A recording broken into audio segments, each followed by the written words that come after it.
Hello, everybody. I am the CEO of iArcade, and you are watching the best show in the world, Retro Bus.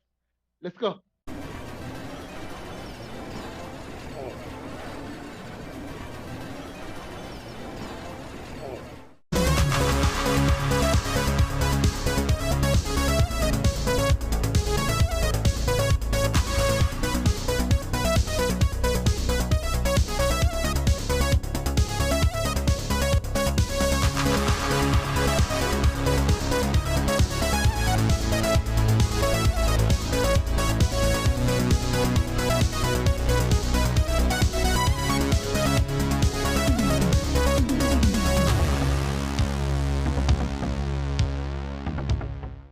Hey guys, it's Friday, so you know what time it is. It's time for the Retro Buzz, and we got a pretty exciting show for you today.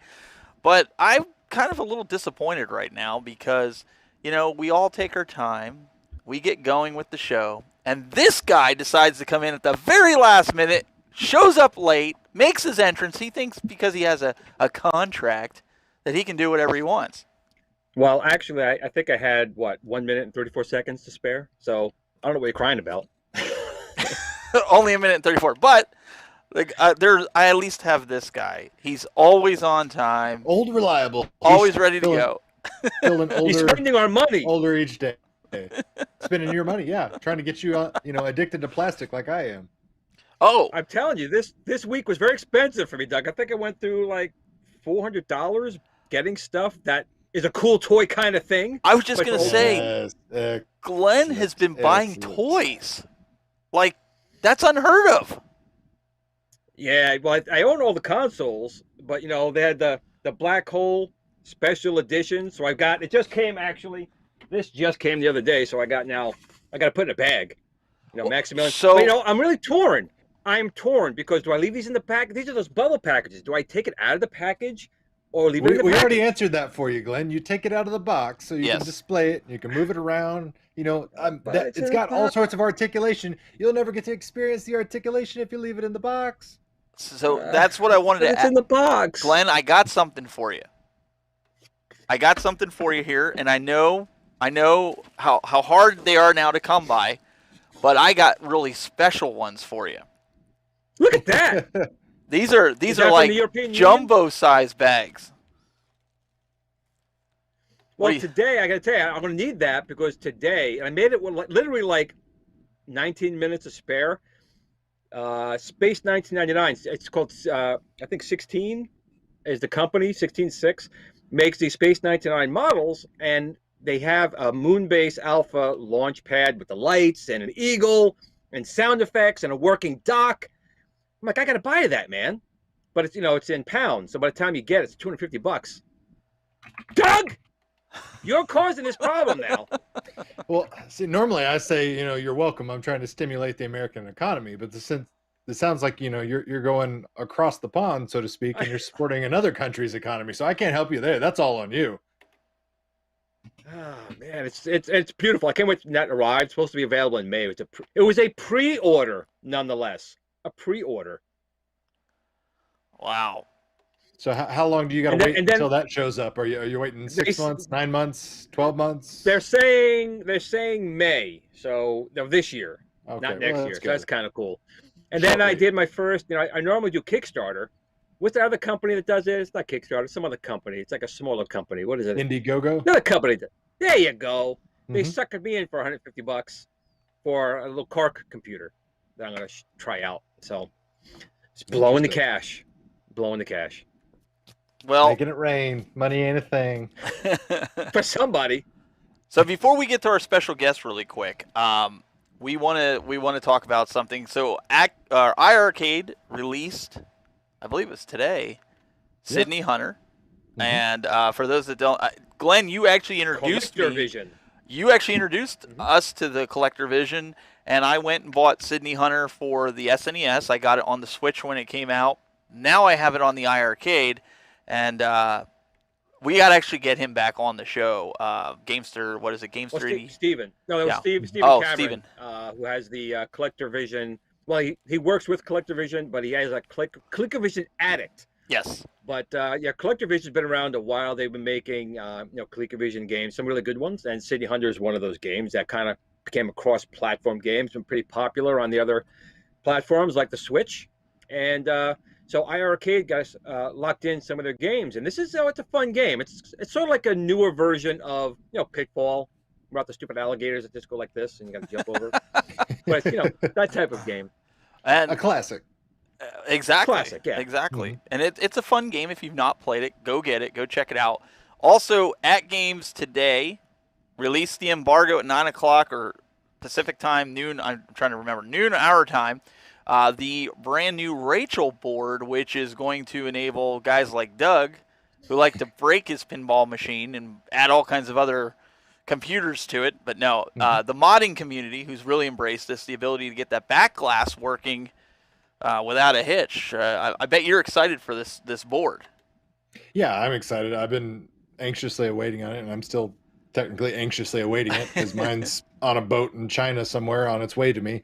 But yeah, I mean, it makes it to where the community, if you're already interested in hooking up a PC to your computer or something like, or not your computer, your pinball machine, and you don't want to mess with the interchanging of the cables and the wires and everything, which is a pain in the butt, honestly. Like, if you want to play the stock tables, then go to your PC, you have to disconnect very fragile wires and place it's not an ideal experience. So the Rachel board is going to allow you to hook it up once, only once, and then at the flip of the switch, go back and forth between your stock tables on the back glass or the PC image on the back glass. So very handy, very worthwhile, especially like I said, if you're already interested in modding. And $50, I think, is the retail price. Heck of a deal in my opinion. So go for it. Yeah, And Rachel, we were on a break. I knew he was going to say We were on a something break, like that. Rachel. I knew he was going to say something like that. And also, I guess, let me get this right. Wave 5 and onward for the Legends Pinball, they're going to be introducing a new way to a process for ordering. So that's all going to happen here later. And the express checkout.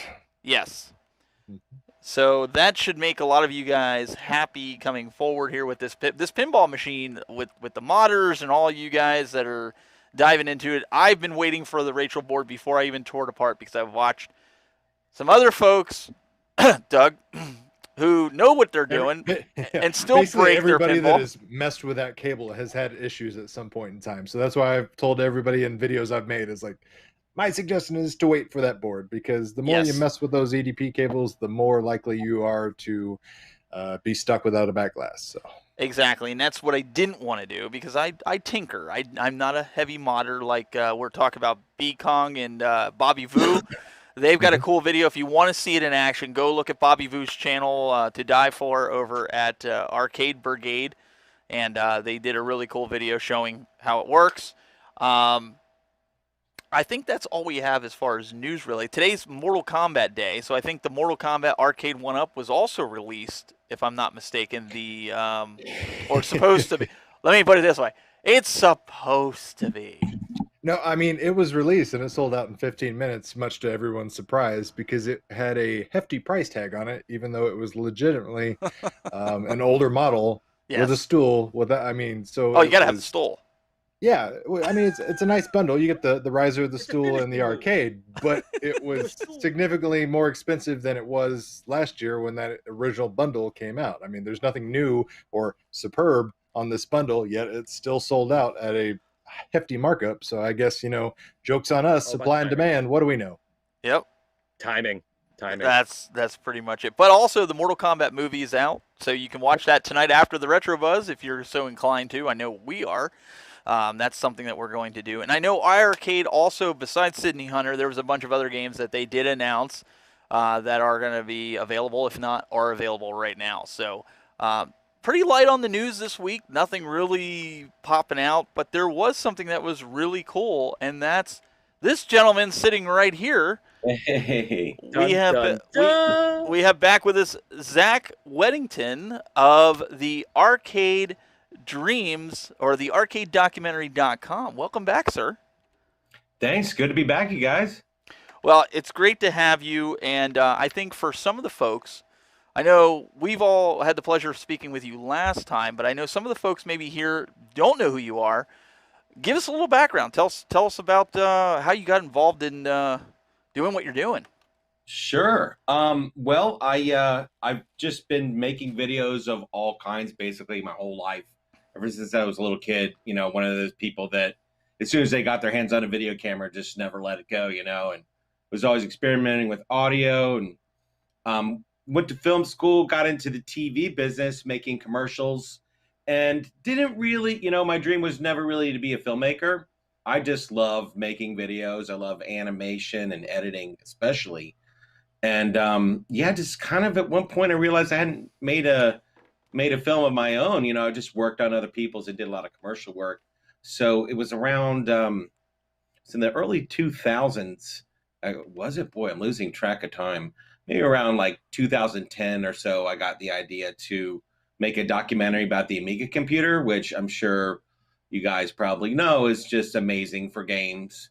Yeah, it was kind of a hobby. Spent a few years on it. I was working full time at Comcast during those years, and yeah, kind of in the background, worked on this documentary about the Amiga, and I saw it as just a hobby, but we wound up getting a good distribution deal to release it, and just lots of love from all kinds of retro people in the retro community. I found out there was a huge overlap, obviously with Amiga fans and then retro gamers who, love retro gaming on all kinds of platforms and are arcade enthusiasts, So yeah, the idea to follow up, the Amiga documentary was something about games, and arcades just seemed like a good idea. So here we are. Mm-hmm. And it wasn't just arcades that you covered. It was a little bit of everything, right? It was kind of consoles, VR, pinball. I mean, you really kind of covered the entire gamut of gaming as a whole, didn't you? In what? Arcade Dreams? Yes. Well, I mean, not really. That's not out yet. I'm not sure if you know. We're still making it. Yeah. I mean, you can see in the trailer. Yeah, it's pretty much the history of arcades. And it's not, we might get into consoles a little bit because I think that's part of, the story. Consoles arrive, and of course that has a big effect on the arcade business and arcades in general. Yeah, we'll talk about consoles a little bit, but really, yeah, I mean, when you say the whole gamut, you're right, because we go back like late 1800s and kind of pick it up there with the kind of with the arcade machines that are available at that time, things called bagatelle and weird stuff nobody's ever seen a lot. Yeah, I don't go back that far in case you two were wondering. I don't go back to the 1800s with gaming. Okay, yeah. Just quick. Right. See, I mean, there's what when I found, because originally I was just going to do a documentary that talked about video games. Before I did decided to do Arcade Dreams, I was going to do a documentary about Sega, and just like, how did Sega come to be? And I found out that Sega's actually much older company than I'd ever thought. It comes back from World War II area, and a lot of people may or may not know that was called Service Games, right? It's not even, didn't even begin as a Japanese company. It began as an American company putting arcade games in Japan, mostly for the benefit of the soldiers who were stationed there after the war. And so it was like, holy cow, their history is more than I thought. And I started finding all these old, pre-video game Sega machines, and was just blown away how cool they were, and was like, what? This topic is bigger than I thought. It's real big. And so we've made it into a 4-part series. Well, he's talked about Sega, so Doug's in. Absolutely. Yeah. I'm a massive Sega fanboy. Awesome, for sure. Dude. Yeah. Sega for me growing up was always just the pinnacle, with graphics and gameplay. I mean, like I was and I still am a real big graphics nerd, and the Sega stuff just always just floored me. And just the arcade style gameplay, that's always going to be my favorite kind of gaming. So lots of Sega. You'll be happy, man. Good. Glad to hear it. Mm-hmm. Another important fact is that in the multiverse, this is the only one where the Amiga is not running the world. All the other universes, the Amiga has taken over. Just a little tidbit. Oh yeah, and I'll slip Amiga in there somehow just because I have to. We never give up, like ever. Well, there was a couple of arcade machines with Amigas in them. So there was Amiga Yeah. 500, New York Warriors, and one of the soccer games. So the Amiga was in the arcades.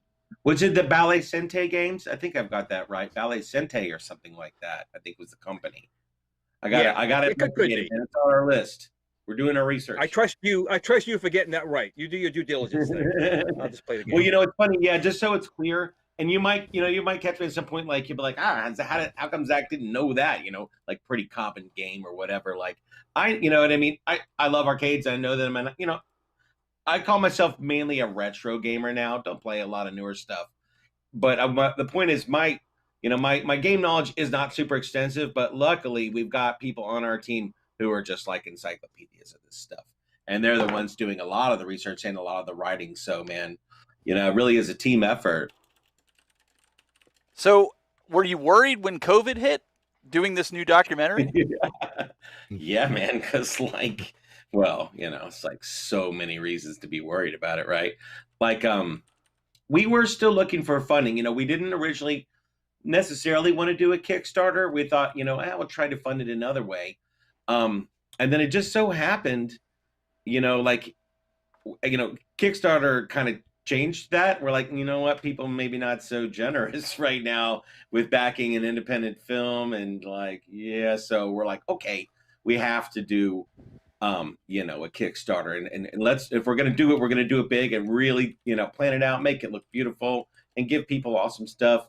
And then right as we were getting ready to launch it, we met a guy, finally the kind of person that we'd wanted to meet, who has a little money, has it actually invested in independent films before, and it's just a pinball nut. So yeah, dude, kind of best of both worlds. Got a little investment there, and then the Kickstarter was a huge hit. We went over our goal. But it's like, what's COVID gonna mean? The cool part is so we, after we finished our Kickstarter in November, we took the time just to really let's really research, let's really get a lot of writing and planning done, so that when it's time to shoot again, everything can be on point and well planned out. And so now we're warming up. I think COVID, we'll see how it goes, but I anticipate the next few months it's not gonna be a major deal. We actually did a shoot just this last weekend with good old Amiga Bill, which some of you may know, and I know that you certainly do, Glenn. He's filming our documentary, and we did a small shoot at an arcade here in Pennsylvania, and it was just awesome. We like Amiga Bill. Amiga Bill was a guest on this very show, and he did Hamilton. Anyone who enjoys the musical Hamilton, he was involved with that. He's won an Oscar for his videography. And he's another Amiga fanboy like myself, so good guy, Amiga Bill. Yeah, man. So I didn't follow really the Kickstarter because everything that happened with COVID and everything. And for the folks that are watching, what's the timeline that folks are going to be able to watch this this documentary if they're interested? Sure. We're about halfway shot. We anticipate being finished with the editing like end of summer next year. Very cool. So, and then, that gives you a rough, in terms of when they'll be able to watch it, that's a function of how the distribution deals go. We did get a bite from a distributor who was just, I think anybody with half a brain could see that this is going to be something that people really like, and it's so funny because I think really good ideas, mine's a little different. It's not your typical documentary. It's not like, Atari Game Over. It's not like Insert Coin. It's not like, what is the one that just came out on Netflix? Oh boy, I forget the name. Yeah, I forget the name because it's so generic. Ours is a little bit different. It's a little bit more cinematic, and I think it'll be a little bit more thrilling to the audience. It's not a documentary about Billy Mitchell, not at all. But it's so funny. People, I realize now, the trouble that, inventors and other types of entrepreneurs go through. You can come up with an awesome idea where you're just like, this is amazing. Mm-hmm. But the world might not necessarily see it until they start to see it, Once we finally had our, our teaser trailer, it was like, ooh, wait a minute, maybe Zach was right. And so, yeah, like we are starting to get attention from distributors, which I think at this stage in the game is really a great sign. Well, and I think, yeah, Doug and Glenn, you guys know how much they shot when we did the TV show when I was on Dr. Pimple Popper. They shot, I mean, I know for me, they shot like 2 full days of 12-hour days, and they used maybe, 3 minutes of footage of where we sat here and did, the show and setting up, and they had me redo this and redo My that. ass still has a dent in it from sitting in the chair, waiting for them to come out and do the recording. Doug and I are just waiting, and at least I got the last word in. But they did, but they did it, and I don't think people realize, like, when you say summer of next year, you're talking about what, a full length 1 hour, hour and a half, maybe 2 hour documentary. That's a lot of 4 editing. parts, so. Yeah. No, it'll be 4 45-minute. So now you're talking almost 4 hour documentary. 3. No, the fourth one is a surprise. You're the first to hear it here. Yeah, we expanded it before, and then we're gonna let the backers know, like, hey, guess what, guys? Get one more episode than you paid for. But still, that's a long time. About that and how well the Kickstarter went. I know you said you weren't doing it in this one. Would you consider doing the history of gaming consoles? Because just like in the arcades, I actually think that the game consoles, the cutthroat tactics, the behind the scenes I think drama totally trumps the arcade industry. Yeah. Yeah, dude. Here's how it goes. So if the documentary goes well, we're going to make additional episodes. And, we might, I'm not sure how those will be funded. It could be more kickstarting, or it could be, for example, like we've had companies sponsor us. We're working with Incredible Technologies, who are the people behind the Golden Tee arcade games, the golf ones. And so we would absolutely, I think a lot of people don't realize this. Like, I just love making documentaries on cool topics, and like, I'll do anything if we have the support. And especially if it's something that's already in our wheelhouse, I would love to do, all right, my version, our version, maybe, maybe a different version than what you've seen about some of this gaming history. Consoles be amazing. Let's do this. Yeah. So when you finish this up, okay, I've got the perfect documentary for you, okay? And I think Doug's picking up where I'm putting down. All right. I think you need to do a documentary at Glenn's house, because I think everybody wants to see Glenn's collection, why he has 5 of everything in bags, wrapped up, history from like 40 years of video. Look at him. I mean, just look behind him. I mean, you don't know how right. I'm gonna keep it real right now. You're totally on point, because when you make a doc, you are, because you've already nailed something that we already discussed quite heavily. Like, we realized throughout the course of making this documentary, we probably have another documentary within this same footage that's about collectors.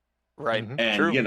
we've I know a few, and some of them aren't even shot. Like, there's another episode that's just about collectors, maybe, that could be cool. Or like home arcades, because that's huge right now, whether they're emulated, real, whatever. I think you could do a whole documentary series on all the people out there with home arcades, whether they're YouTube celebrities, whether they're just everyday blue-collar working people.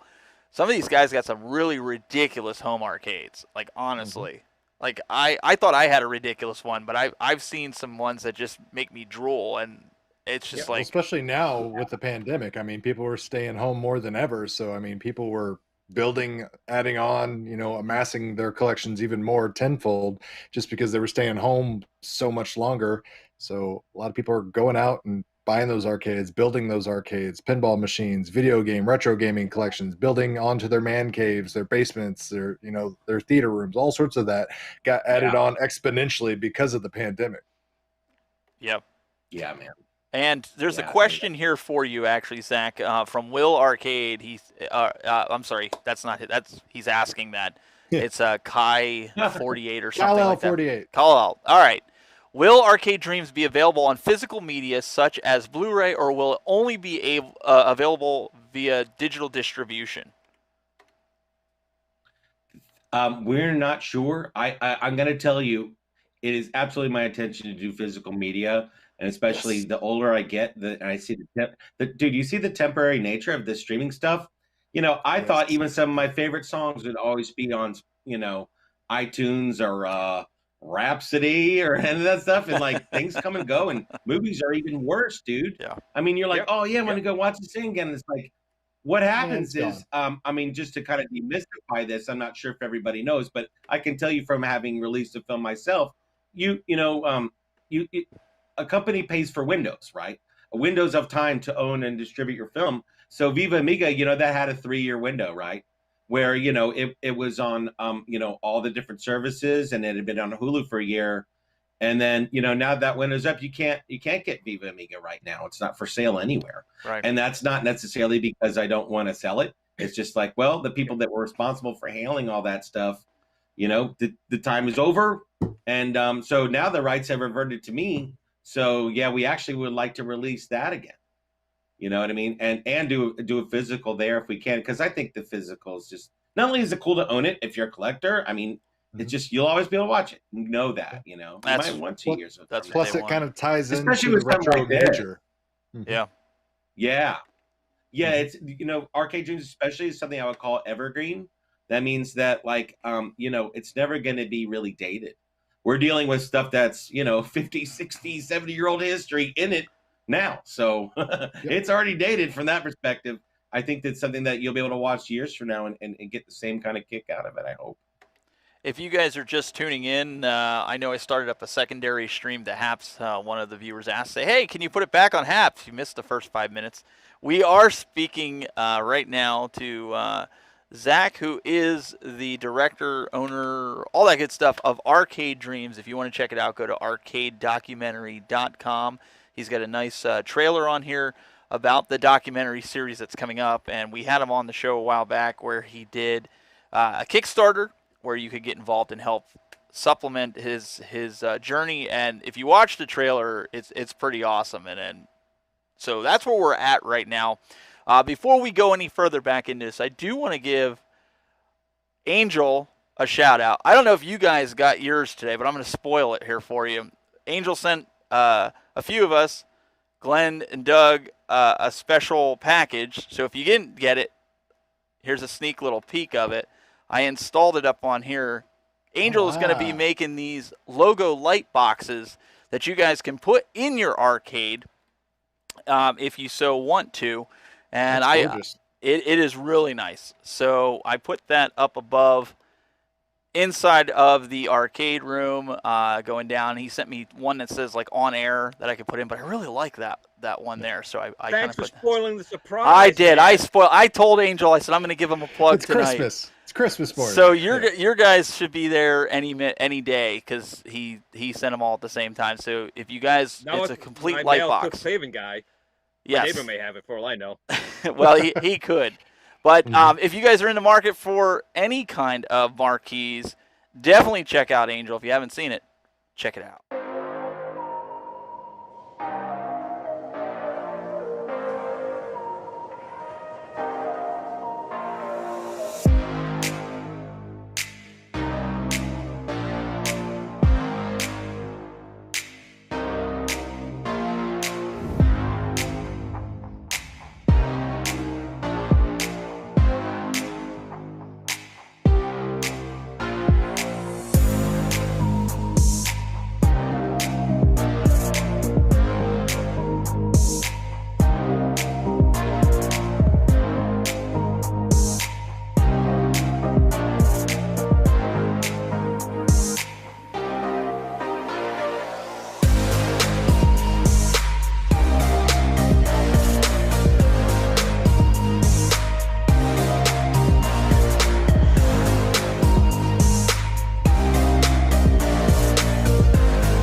So if you guys are in the market for a marquee and now soon to be light boxes, he's going to shoot me for saying that, but I know he's wanting to do these light boxes for you guys. Contact Angel on Facebook.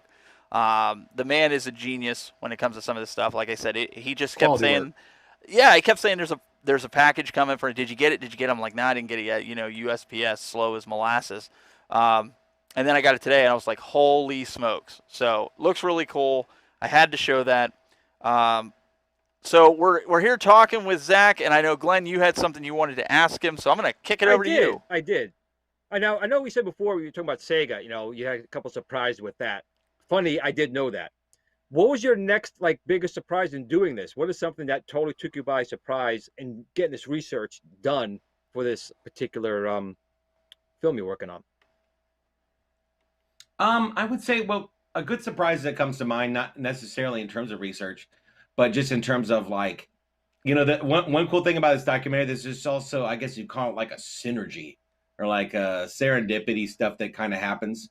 You know, I think I mentioned that, yeah, we came in contact with this guy named Burge Garabedian. You know, he's invested in independent documentaries before, and you know, like it's just the kind of we had never imagined we would meet such a cool guy that really believed in our film and wanted to support us financially so that we could keep it going. You know, it had been about a year and a half, and you know, I spent a lot of money of my own to get it going. And then, yeah, we were just hoping somebody would see the vision, and you know, we put the trailer together and a little website, and another guy who's actually in the documentary posted it on this forum, Pinside. You guys know, I'm sure, Pinside.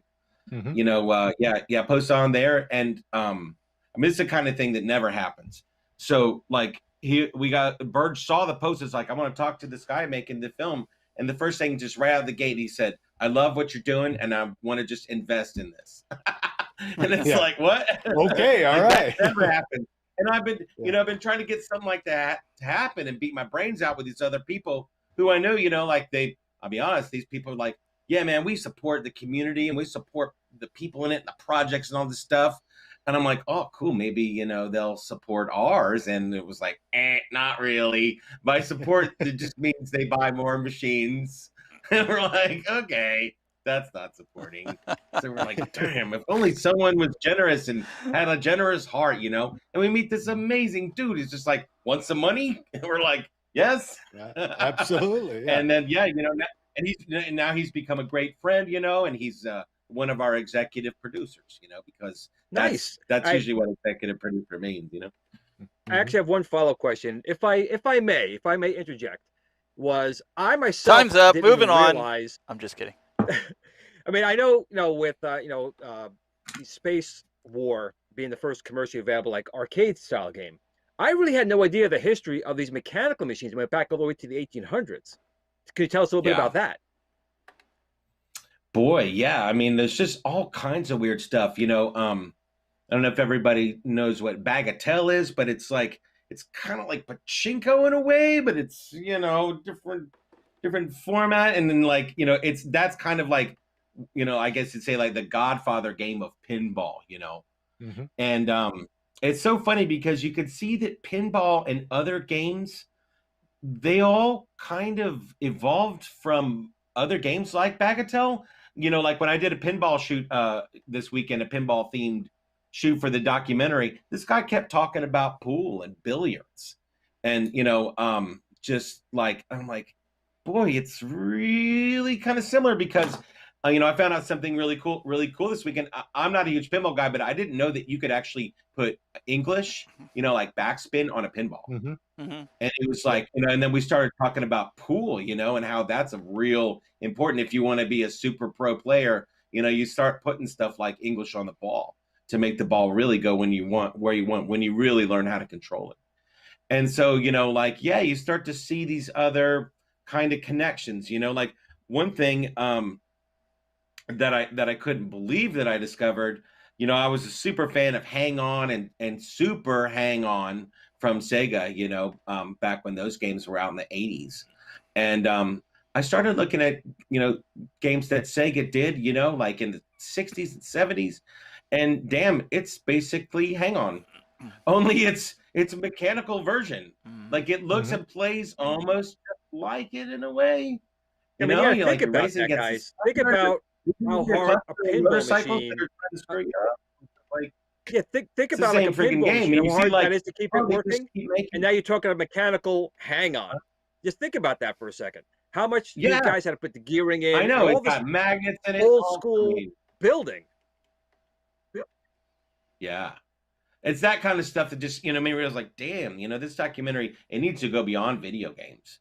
Because, like, I mean, that's the stuff we know and love. But when you actually learn and see how the games that you love, evolve to be, I mean, to me, that's the stuff of a good movie, And That's what we worry about. We worry about missing and forgetting that part of. 'Cause I didn't even know it. I always thought like space, Space War was it. So there's so a lot of history I didn't know about. So I'm really interested in that part of it. so Something's older than me. It's older than me, guys. So It's something older than Zach, me. Adam wants to know in the chat room, as it pertains to the soundtrack for your Arcade Dream documentary, what genre of music will be included in the soundtrack? That's a really good question. Again, like a lot of other aspects of the documentary, we're not doing your same old, same old. That means that we're not going to give a bunch of music which sounds like vaguely 80s. You know what I mean? Like synthwave. And let me tell you, I love that stuff. And when I'm in the right mood, it's great. But I feel like people don't really try something cool with the music, and we are. So what you're going to hear as we move through time, right? So in the series, we're moving through time, basically through the whole 20th century of gaming. And as we move through time, well, the popular music of the time, that's going to be kind of the mood of the soundtrack, right? Because I thought about this. I'm like, well, what does an arcade really sound like beyond just the sound that the games are making? Like often it's really what, might be playing on your Walkman, or on a jukebox if the arcade has one, and many do. And I'm like, what's playing there? How do I put you back in time? So yeah, that's what we're going to be doing, man. You're going to hear rock and roll. You're going to hear disco. You're going to hear, like ragtime. Just anything, that kind of goes, I think, along with the flavor of the times. Jukebox is a bad word on this show, just so you know. Is it? That's not something we No, talk it is about. not. It is a great word. It's not a good no. So Zach, you mentioned a couple of the other documentaries that have kind of already touched base in the arcade realm. What are you guys doing to try to avoid some of those, pronounced tropes and stereotypes that those documentaries have already kind of, covered? Are you guys, you said you're already going to try to focus on being a little more cinematic, but what kind of approach are you coming to with your documentary that avoids, rehashing the same old, same old? Yeah, well, like one thing is, the film is not about just like great gamers. You know what I mean? I feel like a lot of documentaries focus on the champions, you know what I mean, of arcade games. And, like I while I definitely want to talk about like competitive gaming and who are the best players in my documentary, I don't really want that to be the focus, because I think that, there's just a lot more to talk about. And especially with arcades, people have never taken the time to really, talk to arcade operators, and people who worked in arcades, and what's their experience of working in an arcade like, you know what I mean? Like, why would somebody choose to, work in arcade? I mean, because I know, like, I don't know about you guys, but, I was like 8 or 9. I just assumed that I would be working in an arcade at age. It sounded like the sweetest gig possible. Yeah. Yeah, right. Like, I just assumed I would be. And like, well, the people that are, how did you get here? You know what I mean? And a lot of them have amazing stories and funny stories too. Like one story we captured is a guy who was operating, had like a route of machines that was just up and down California, and he tells stories of going into malls at like 3 a.m., when like it's totally surreal and everything's closed down, and like, he's worried about getting mugged on the way out because he's got thousands of dollars in quarters on him, and just like, so he's just trying to lift these giant sacks, and it's like kids, his kids with him trying to help him. Of course, the sacks are breaking open, and just stuff like that. Like you never like, what's it really like to do that? Yeah, when we get into that, I don't think that's been done.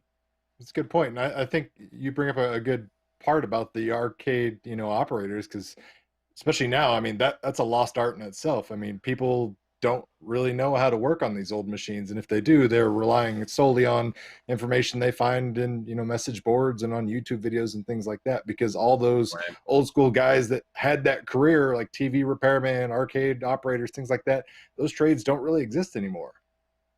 Yeah, yeah. It's wild. Yeah, like one of the guys that's in the documentary that we shot last weekend, he, had a pretty when he was younger, he actually did, work in and run arcades, and like a lot of other people, I guess it was maybe early 2000s, he was like, okay, this thing is dead. Because arcades were really having a tough time. I remember I could see the writing on the wall. Like people talk about the crash of the 80s, you know what I mean? Like there was, I think, an even worse crash that happened in the late 90s, early 2000s for arcades because they were just shutting down all over the place. And so he got out of the business and then, went the responsible route and got an IT job, and stayed at that for like 10 years. And then just like a year or two before COVID, jumps off to get back into the arcade business again because he's like, I'm tired. I want to do what I love, And then boom, all the arcades before shut down. Rough luck, yeah. Yeah. And they hold it. Now that's the Barcade chain, but they're reopening stuff all over the place fully. Yeah, we shot them too. So Jamie wants to know, does Zach touch on the modern arcade much in his documentary? And I'm not exactly sure how modern he's talking. I know you said you're more of a retro gamer, but I know there's a lot of new arcades that are out now that you can go. Like I know the arcades that just recently closed in our mall, they were all running PCs inside, and I'm sure some of it was emulated, but it was an actual setup just like the arcades that we can get now, the 3/4 scale. Do you cover much of that in the documentary? Yeah, we will. We plan to. We just we've been while we've been waiting for COVID to be over, we've been doing location scouts. Okay. And we went to a place called Main Event. I think the arcades of today, your choices are probably like retro arcades, like barcades and stuff. That'll have older games that, or what are called FECs, the Family Entertainment Centers. We went to one called Main Event that's located about an hour, I guess. So we 30, 45 minutes here from just outside of Philadelphia.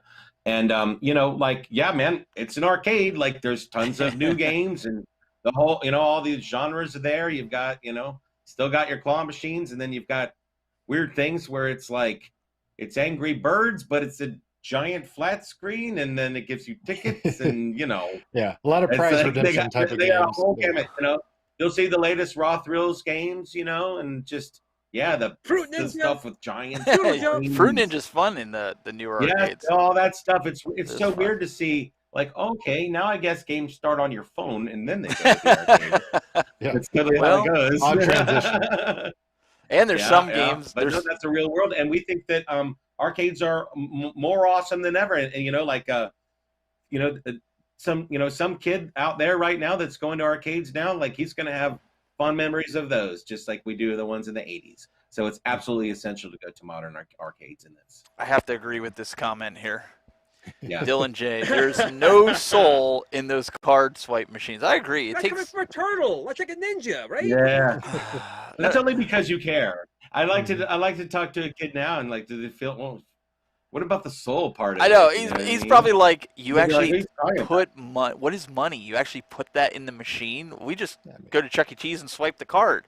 Yeah. I mean, the card swipes by design, so it disenfranchises and disconnects the child from the money. So they're just swipe. They don't have that, physical, tangible, hey, this is how much, currency I'm losing quickly. They just swipe and go back to mom and dad and say, put more money on the card, please. It's more than that, Doug. They make it so the games and what's on your card never equal out. So either you have money left on the card, or you got to refill the damn thing. They get you every time. You always have an awkward balance on there. I don't have problems with the cards in general, but that is dirty, and I hate it because I'm a year later. I'm thinking, like, oh, who got like $3 on that David Buster's card, man? Come to think about it, now that you say that, I think I have like $15 or $20 left on this Waldemir card. That's it's a theme park that you had to use to buy food and stuff. Yep. Oh, they get you coming and going. I bet you design. They do. Like you can't use it. You can only use it there. They won't take cash, and you can't use a debit card. So you have to go to the office, buy it with a preloaded card, and then you swipe their card. And if you don't use it, well, you lose it. Well, in their case, they may lose it because do I have it over here? Yes, I do. Well, in my case, they're losing it. Okay, Chuck E. Cheese, come after me, man. I got your tokens. Oh, here. I got them too. Yeah. They're I my have them. tokens, Chuck E. Cheese. Ha! I have some of them too. We actually found them in the truck when I traded in for my new truck 2 years ago. Oh, sweet. Talk I've- about a find. Well, so I saved them from my daughter, and we Mhm. kept them in the truck because if we'd stop at Chuck E. Cheese, well, by that time she had outgrown it. She was just like, yeah, I really don't care, you know. But now when my son goes, she's like, yeah, I used to have to carry a cup of quarters around. Well, she called them quarters, but they were tokens. Yeah. She's like, you just strap a card to your wrist and swipe it, she goes. So she's kind of understanding now, too, how things have changed. These are things that would be great in the documentary, because these are things Yes. that I started with quarters, obviously, but these are just things you miss. These small little details. Going there and pushing this in and having it clink, or it's stealing it, and you have to find the Well, guy. what Look, about you the stole my guys? quarter. I don't know about you guys, but the real hardcore players that I used to remember in the arcades, they would stack quarters up on the screen on either Oh, yeah. side of the screen to let you know, like, you ain't getting on this machine anytime soon. So you Well, just that best or be going. if you got next or whatever, you'd put your quarter up Right. and say, I got next, and you'd stand in line, especially in the fighting games for sure. Like you knew that there's already a line ahead of you, so you ain't moving. So, Mhm. go find something else. But none of these kids, Zach, are going to know anything about this, and No, That's and what this is they, gonna and be they, cool. they need to. I think. Well, you know what's even cooler, man? It's like I feel like the kids of today, they really appreciate stuff from our generation. Like I didn't. I just look at their assumed that they clothes. wouldn't know. Look Dude, at their I know. clothes. Oh yeah, but what I mean, like I started noticing this because while I was out promoting Arcade Dreams, I would just bring like a little Raspberry Pi. I was going to these different vintage computer shows, and people were bringing their kids there, and I would always bring a Raspberry Pi and a monitor, right, so kids could just play, Robotron or something if they want to, while I tell them about the documentary. And like, kids would just like be stuck on that, man. They've never seen anything like it. I'm like, whoa, this is a video game. I have no idea that I hadn't seen it. Like dude. I mean, when we were just at this place called the Village Arcade, which was mainly pinball, but they had a Pac-Man machine. That day, there just happened to be a girl there who's playing Pac-Man for the second time in her life. The first time was 2 days ago because Google, you know how Google does their little, I forget what it's called up top, their little logo. Yeah. And sometimes it'll have something like a video game built on it. Well, they did Pac-Man. Mhm. And that's the first time she ever heard of Pac-Man. And she's like a teenager, right? She's like Oh 18. my! Wow. She's like, oh, wow, it's Third life. Pac-Man, huh? Interesting. And then, yeah, her second time is like, what? They have this same game here that was on Google. Oh man! Right? I mean, at least she was, inquisitive enough to go check it out. Well, so I got a question real quick for you, Glenn. Only because you brought up the Chuck E. Cheese tokens, and somebody in the chat room says that Chuck E. Cheese was one of the first to adopt tokens. You were one of the ones that complained that they went like the machines that they switched from quarters to tokens, weren't you? Yep. Yeah. I figured. Well, I was young back then. I mean, I was. And the first time I went to Chuck E. Cheese, it was my aunt's house in New Jersey. I never heard of it. And I went there. Back then, it was quarters. You put in quarters. And then when my son came around, there was one up here in Poughkeepsie, New York. I took him there.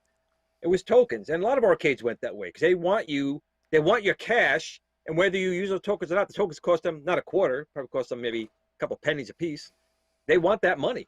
So, and you're going to spend the tokens, unless you're me and put them in bags when you take them home. That I doesn't do, surprise and I me. do. Actually, I have more over there in a bag with a couple of Chuck E. Cheese, tickets you win. It My would have been. son collected thousands, and he kept saving it. And I got all this like almost transparent paper that used to have, credit on it for Yeah. buying a toy. Faded But they've been now, sitting there now yeah. so long. Yeah, they faded. They're like, sir, this is blank. Well, it wasn't blank before, man. There's like $1 million on there. You got to get the lemon juice out and hold it up next to a There you candle. go. Bring the ink back. So there's a Tokens are question. awesome, Well, not a man. question, but a comment from Alfred here in the chat room, and this might be good. Also, it would have been good for your documentary, but he says, I remember playing arcade games in Coney Island in Brooklyn, New York. It really sucks that they had to close down. That would have been really cool. Or have you gone out even? I know Richie Knuckles, his arcade's in New Jersey there, which is right by Philadelphia. Have you reached out to him maybe to go to his arcade and add some filming in there? Yeah. We did talk to him right before COVID hit. And it's just been one of those things like, all right, we have to reconnect. But yeah, I plan to. Cool. I mean, he's got a lot going on, and definitely got great shooting spaces, which is awesome for us. Yeah, there he is. Mm-hmm. Oh, is that what you're showing, Ricky? Oh, Richie Knuckles. Look at Glenn. Yeah. Oh, and I also imagine that's been a little bit problematic though for you to plan out the shoots and everything. Number one, with COVID happening, and number two, with COVID, directly impacting a lot of these arcade businesses to where they've had to close down temporarily, and in some dire cases, close down permanently just because they couldn't survive during the pandemic. Yeah. Here's what's very interesting about, and that I like about documentaries, especially this kind. So, there's a little bit of method to the madness. The kind of documentary that I make, with maybe a little bit of exception here and there, it's so easy to pivot. You know what I mean? If one arcade closes down, it's like, well, you know what? There's a lot of arcades opening up, believe it or not, right now. One just opened. I mean, they had one that just opened up down in Tennessee, where it's like huge. Yeah, right. That one, that just opened up. It's easy to pivot to a new one. You know what I mean? And then in terms of the shooting, we decided, you know what? It's a blessing, because we don't want to go out and shoot a whole bunch right now with just, we always prepared. We always have interview questions. We always know what we want to talk about. We always know kind of the B-roll we want to get. But you know what? Let's just get our minds off shooting and really focus on the story. Because you hear from people when they like the movie, what's the thing they usually objecting to? It's not usually, the rendering wasn't so great on the shadow, you know what I mean? The shadow detail and the reflections or whatever, and CGI. They complain that the story sucks. So we're like, you know what? Let's make sure the story is really there, that it's compelling, and that it keeps the viewer engaged. So we decided, you know what? I was gonna say what you're trying to say is, and now that things are opening up, we're gonna shoot. What you're trying to say is that when he came on the show here, he didn't have any questions. We didn't have anything prepared for him, and we're just shooting off the hip at him, and he's just like, "What are we gonna do?" Yeah, well, it all comes back. Done a few of these, so yeah, it's funny. They're all going. They're like, "How comes Glenn doesn't have that in a plastic bag?" And they're like, "Oh, probably because he was watching it before the show started." The Richie Knuckles documentary. I pulled it out of the bag. See? Yeah, I'm not that uncouth. If I'm gonna put it on the camera, I'll pull out the bag for a minute. It's like when I go on a date. I take the bag off my head. She's got to look at me for a while. You put it in the bag. Oh my goodness. Oh my. But somebody did say, they actually shot me a text, and they said Glenn should be late more often from work because then he's in high definition when he does the show. Is it coming out better than normal today? Yeah, like you're super high definition. Yeah. Really? Yeah. Really? Make it closer. And I'm the filmmaker, looks like I'm on like a flip phone. Well, I feel like I'm on you can't control your me. But you're it's in the retro. Yeah. You look like you're taking over for Glenn. That's usually how Glenn looks. But you're in the Philadelphia area, and you guys had some bad weather the last. I think because my main company works in the company's based out of Westchester. I work for them remote, and they said some bad winds came through yesterday, so they lost internet and whatnot. So I'm sure you're feeling some kind of effects from that, right? Yeah, I think so. I really do. Yeah. Internet here is a little weird. So yeah, not Steven's fault. No one's fault but Comcast. No, it's all good. And that just means we'll have to have him back on when he gets closer to release. And so before we got to wrap this up, let's talk about you talked about distribution and what's the process? I mean, obviously you guys are still filming, and that I mean anybody that does video content, Doug, Glenn, myself, tell you anytime you want to do something really good, it takes a lot of time, even for a 20-minute YouTube video. That's why I'm done so quick. You can just set the camera up, talk to the camera, hold up a few things, but if you want to get the shots like Doug does, and we talked about how like I've been trying to mimic that in my videos, it takes a while. It takes time, just like with the live shows like this. It takes time. You have to have multiple things set up, be ready to go.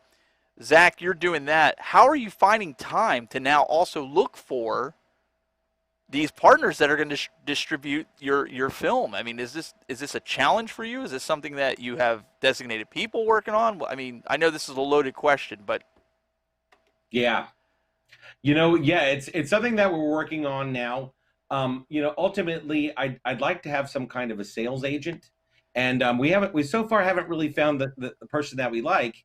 I think that really sees the vision. But we did actually get some emails, and then I did a call with a company that I felt really understood the potential of our documentary. And when we talked about what they would do with it, they're like, well, we really think that the audience is worldwide for this, because it's a topic which everybody knows about, and visually it's very interesting, and just something that's just games are global, games are international, and they said that we'd love to get you a deal with probably someone like HBO Max. Yeah, That'd be and nice. he said, but it goes beyond that for us. He's like, we're talking about cable networks down in South America. We're talking about Japanese distribution. He's like, we think NHK. This is something that NHK would buy. And I'm like, nice. I like how you're thinking, dude, because I want as many people to see this as possible. So Absolutely. so we're looking for an agent. So right now they're coming to me. You know what I mean? Talking about that. What? What were you saying, Glenn? I was saying when you play it down in Japan, will they fix the audio so when you're talking? Oh, that's why he was doing that. He was doing the the delay. I was like, Wah, wah. you're talking over him. Like, can't hear him. Yes, yeah. I'm gonna hire people like Hollywood actors, and it's gonna be beautiful. So, do you have another potential documentary in the pipeline that you don't have to give it away if you do, but is there something as a follow-up to this maybe that's coming that you're already starting to think about and churn about that maybe you'll show up on Kickstarter? Sorry, it's the journalist side of me. Like Doug's favorite pinball tables documentary or something. Yeah, like like you could just that sort of thing. I've got like 4 ideas. Because you're right. I'm glad you're asking, because it's extremely important to have something ready to go when your film comes out, because that's when you get all the attention, right? Yeah. And you want to be able to pivot to something. So I've got like 4 things that are in the pipeline. I don't know necessarily what we'll do next. What we're hoping is that we'll get funding to do a second season of Arcade Dreams. Nice. Where we focus on things like talked about. Maybe this really is where we spend some time seriously talking about consoles, or maybe this is I know there's other tangential topics that people want to see. Home arcades. Stuff like home arcades. Hoarders, yes, even hoarders. LAN games. Hoarders. You know what I mean? I was talking with Amiga Bill, just the other night. He's like, man, I really missed the LAN parties. You know what I mean? Oh, that's true. And that's kind of like, I was like, you know what? That's like having a ultra, a sophisticated arcade in your house. Really having a LAN party, you know what I mean? Because it's multiplayer and all this kind of stuff that the arcades were kind of trying to simulate at the time. So, yeah. It was Maybe good times bringing along our Xboxes around the dorm rooms and literally taping cardboard on the screen so people couldn't see certain sections of the gameplay going on. It's good times. We do that now on like Saturday nights. We have some folks over, especially like through the pandemic. We've been doing the Fortnite now recently, where I play on the PlayStation 5, but everybody else plays on a Switch. So obviously you're still playing with headsets because you want to hear people walking up on you. But certain people have to mute their mics because otherwise you hear echo after echo after echo, because everybody's all in the same room. We're all in the same network, and there's 2 teams. There's like 8 people you're playing, and some of the guys that you're playing with are online. They're not physically in the house. So when you said LAN party, it brought back, man, I'm like, I knew I did this before. Where did I do it? Right. College. So it's kind of interesting. Anybody else have any final questions for Zach before we have to wrap this up? I know you guys are all itching to go watch Mortal Kombat and the Justice League. I think that was also put out. I didn't get to see that, but that's one that I want to see tonight. There was one question in the chat from Paul Burns. It says, are you thinking about shooting at the Galloping Ghost arcade? So very famous arcade in, I think, was it Illinois? Yeah, man. Good question. It is. Yeah, in fact, we already did a small shoot there, just kind of back when we were floating the idea. Yeah, I got with Doc Mac, and we did a quick little interview and got coverage of him doing his, kind of, game announcements and stuff, for his streams. And we can't wait to go back. We are doing a massive shoot in the Chicagoland area in the summer, late summer, early fall. And yeah, we'd love to go back to the Galloping Ghost, and I think get it documented properly, documented a little more cinematically. And then yeah, we'll be going to other arcades in the area, and then that's where we'll be doing, you know, some of our bigger interviews with some of the inventors of this stuff, right? Awesome. Did you see any other questions there, Doug? I'm looking at Haps. I'm not seeing anything on Haps. And also, that was the last question mark I saw. All right. Well, we really appreciate you, Zach, coming on here and jumping through some hoops and trying to get your video. Thanks, guys. If you guys want to check out more, he's got his own YouTube channel. If you guys want to go over to youtube.com/ I believe it's Arcade Dreams. Don't do that. Yeah, no, that's not official yet. Just go to arcadedocumentary.com. Okay. You'll find our socials on there. The trailer's on the homepage, arcadedocumentary.com. There yeah, you go. if you click, of course, the title there, that you know, click my icon there in the top. That'll take you to our YouTube channel. There you It's go. Arcade Dreams DOC on all different social medias. Definitely want to check out our Facebook page, especially. Follow me on Twitter. You know the deal. So I just clicked on it so people can see. And you can come over At here Arcade and like Dreams it. DOC. Yeah, we're that on everything, I think.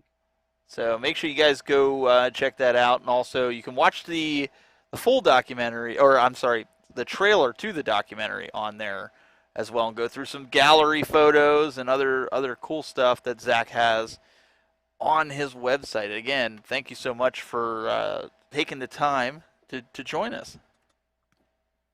You're welcome, guys. All right. I'll be in touch. Also, we have Mr. Douglas Smith, Mr. Cool Toy, who's bringing back plastic. He's That's what I do. I mean, he's got It's in the Glenn and name. I buying all these different action figures to hold on to, and you're just a bad influence on us. I do what I can.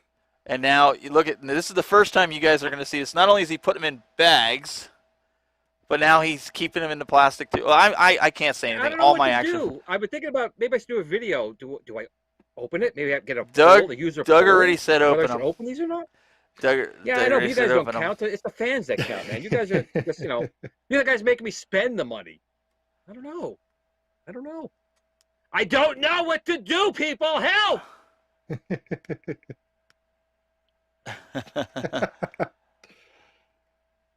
Let me see something I'm running out here. of bags. I gotta go back to the store. I'm almost out of bags. What am I gonna do? Need bags. Oh, Gonna have to keep anyways, saving yeah, you guys can fill and debate him about doing all this. Go to his YouTube channel, youtube.com/gplanamento, or one of his bazillion Facebook groups, and do all that. See, I'm torn with you guys, or I should say with Glenn. All my action figures of wrestlers and Ghostbusters and Fortnite, they're all in the package, hanging on the wall. I have them in their plastic prisons, as Doug calls them. Yeah, I mean, if it's a box you could open nicely and put it back in the box, I'm kind of okay with that. But these plastic ones, it's annoying me. Maybe if somebody could leave a comment down below, hair dryer, is there something you could do to get these open without ruining the box? Let me know down in the comments below. Isn't that what YouTubers say? Look Down in at the Doug. comments below. Doug's showing you how to. That's how So you do it, Glenn. before we wrap, I gotta know this. Before we wrap, I gotta know this. Do you keep any toys or figures in the box, Doug, at all, or is they all opened up completely? Everything's open. Wow. And you're not looking at it for like down the road that maybe you sell off your collection as because they're worth more boxed than they are outside of their quote unquote Nope. prison. So it would be a completely different story. Like if I had a house full of, 1979, 82 Star Wars action figures still in the card, still in the box, yeah, I wouldn't open those because they're worth a fortune. 90% of what I have has been made in the last, like 5, 6, 10 years or something like that. It's either reissues, recreations, repros, stuff like that. While it does have a smaller secondary market, it's not going to, But be a house payment or a retirement income for me 20 years down the line. I look at some of the WWE action figures from last year Mhm. that are worth, some of them are worth $200-$300. And I know, like, just going off of what this expectation is of Edge, his action figure is going to go up. They're worth more in the box. Like, you can get the loose figure and it's might worth $65, but you have it in the package, then it's worth like 200 and some. So I guess that's where I'm torn, and I think that's, Glenn, that's where you're kind of torn, even though your son's just going to throw it in a dumpster anyways when you die. That's it. It's talking about your body, not the toys. You might do it to both. You never know. Are you ever contemplate that at all? No. Not at all. Wow. I have the mentality and I almost the worry that I'm, a sadist when it comes to the collecting habit. Because if my house burned down, like, I wouldn't freak out. Like, if I lost everything, I'd just be like, all right. Other people, they'd be like, oh my God, I've got all this stuff that is irreplaceable. Everything's replaceable, in my opinion. Well, that scares me more because my son yesterday was making cookies. He said, Dad, I'm going to make some cookies. Even though we have boxes and boxes and boxes of regular cookies, he wants to make cookies. Turns on the oven, puts in the parchment paper, and I look over, I'm like, why is it so awfully bright? Fire! Fire! We got a fire! And he's like, what? I'm like, it's on fire! Oh, my word. Paper. When paper burns, it's going all over the place. I'm like, ah! Yeah, so if I lost all this stuff, I don't know what at the end of the day, do whatever just makes you explode. happy. If it makes you happy to keep it in the box, that's fine. My personal opinion is things are meant to be taken out of the box so you can enjoy them fully. However, if it gives you just as much joy and excitement to stick it on a shelf, in a box, in a bag, or whatever, Well, as long as you enjoy it, I have that that's all problem. that I agree with matters. you there, but HR told me I can't take it out. I got to leave it in. Oh, my. Jeez. So I'm going to tell him. Doug said it was okay to do that. He said that's what it's there for, to take it out and play with. See, I I kind of use mine just kind of, I know it's dark over there, but I kind of just use them as wall decor. Like, I started putting them all around my arcades instead of just stacking them on the wall. Like, they literally go down the wall. I don't know what I'm going to do. I'm running out of room. And then they kind of keep That's going. the problem. They keep going That over. is the So problem. it's a problem, but it's, ask Daniel, he'll be like, we just got to keep buying more. So I don't know. That's why I'm kind of torn with leave them open or whatever. Anyways, that's a topic for another show. Until we're gonna keep pushing Glenn to open it or take it out of the bag or something. If you need to contact me to send me bags, you can. Hey, I've been saving them for you. I know there's a shortage. I've been keeping them because God knows I'm not gonna use them. So, just saying. So guys, we'll be back next week. Isn't next week the community show? Isn't that? Aren't we at the last? So Yeah. I think. Wow, April is toast already. Yeah, gone. Next week, community show. If you have any ideas who you would like to talk to on the community show. Last month we had Stevie Richards. Is there somebody that you'd like to have on? Is it Jung from IR Arcade? Maybe I could reach out to Jung. Maybe you guys want to talk to him. Maybe he'd be willing to come on next week. Would that be something of interest to you guys for the community show? The three of us could reach out to Jung and Destiny FOMO. Actually, I'm sure our good buddy over Rexer Show could probably set us up with that. But I don't want her selling her bathwater. I'm not really interested in that.